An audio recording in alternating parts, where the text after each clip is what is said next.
It's one of the most anticipated films of 2019, and even before its release, one of the most controversial.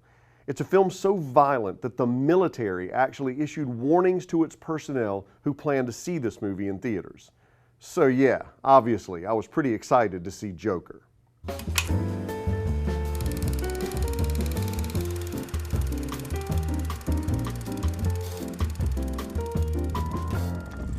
First of all, we have to look at Joker through two different lenses, as a film and as a new interpretation of an iconic character. The movie could easily be very good, but Joaquin Phoenix could fall short in his interpretation of the Clown Prince of Crime. It really all depends on the biases you take into the theater. My mother always tells me to smile and put on a happy face.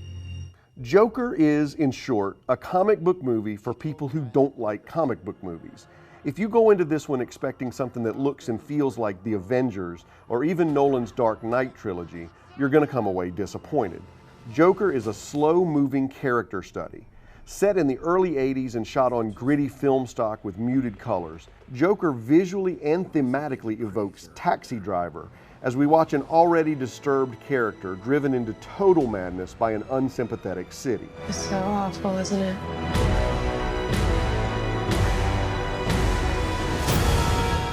The first two acts are a really slow burn as we get to know Arthur Fleck, a down-on-his-luck clown for hire who lives with his mother, dreams of being a stand-up comic, and obsesses over a smarmy late-night TV host played by Robert De Niro.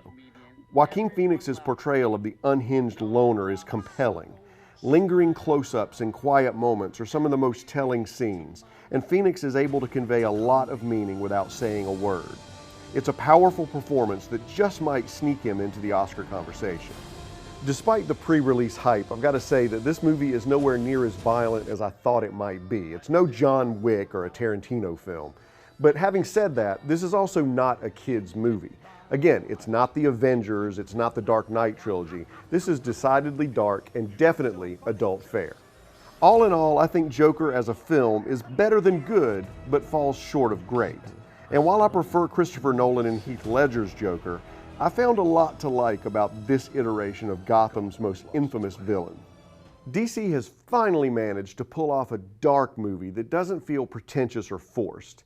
And despite Warner Brothers sticking by their statements that Joker is a one-off standalone movie that lives outside the arc of canon, I could easily see Joaquin Phoenix returning to the screen to reprise the role of Joker against a young and inexperienced Batman. This revisionist canon of Joker is intriguing and offers an interesting new take on his origin and his motives. And even though I'm kind of a Batman purist, that's a ride I'd be willing to take. Murray, one small thing. Yeah. When you bring me out, can you introduce me as Joker?